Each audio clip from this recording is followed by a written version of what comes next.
বাড়িতে আসার সাথে সাথেই তো অনেক বন্ধু পাতি নিয়েছো, বুবলি, বাবুলাল দা, বড় বৌদি, তারপরে কাকিমা, রশ্মিকা। তো এদের মধ্যে তো কাউকে একজনকে ডেকে নিতে পারতে, বলতে পারতে তো যে আমার হাতের ব্যান্ডেজটা বেঁধে দাও, নাকি সেটা তো তোমার ইগো হার্ট হতো। সব কাজ একা একা করতে পারি এটা না দেখালে চলে না, তাই না? মানে তোমার শ্বশুরবাড়ির লোক, স্পেশালি তোমার হাজবেন্ড মানে আমি, কতটা নিষ্ঠুর, কত ইনসেনসিটিভ, এটাই পাবলিকলি ডিসপ্লে করতে চাও, তাই না? মনের মধ্যে এমনই কিছু একটা পোষণ করে রেখে দিয়েছো মনে হয়, তাই তো?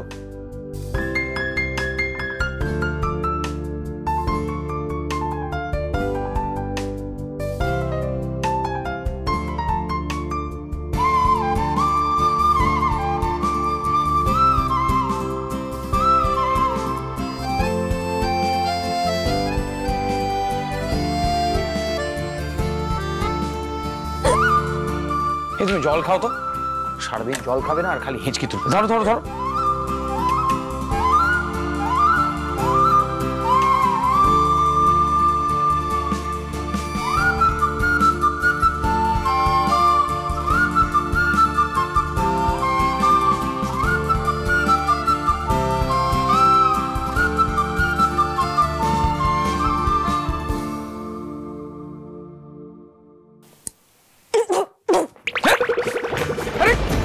কি করছো নাকি?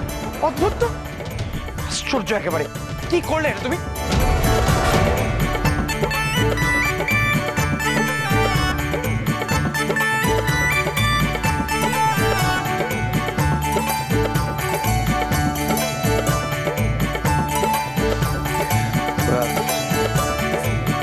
ঠিক আছে, বেশি ব্যথা হলে ব্যথার ওষুধটা চেয়ে নেবে, ঠিক আছে? আর আমি কালকে সকালবেলা ডক্টরকে ফোন করে দেবো, উনি এসে টিটেনাসটা দিয়ে যাবেন। আমি ইনজেকশন নেব না। কেন? হ্যাঁ, কে বলেছিল গুন্ডাদের সাথে মারামারি করতে? আবার তো ওদেরকে ডাকছিলে আয় আয় করে। সবকিছুতে হিরোগিরি, সবসময় খালি বেশি বকাবকি করবে। এই একদম বিড়বিড় করবে না বলেছি না? একটা লোক গার্লফ্রেন্ডের সামনে হিরোগিরি দেখাতে গিয়ে গুন্ডাদের হাতে মার খাচ্ছিল, আমার মায়া হলো তাই বাঁচাতে গেছিলাম, আর আমার হাতটাই কেটে গেল। এতে আমার কি দোষ? কি বললে তুমি? আবার এই কথা বলছো তুমি? কেন ভুল বললাম? গার্লফ্রেন্ড না?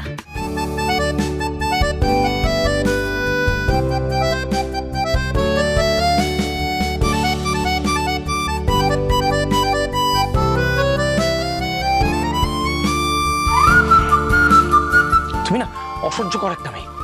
তোমার এতই নিজের মধ্যে তুমি ব্যস্ত থাকো, এতই দিমাগ তোমার, যে তোমার কিছু যাই আসে না যে তোমার হাজবেন্ড অন্য কারোর সাথে প্রেম করছে। চমৎকার।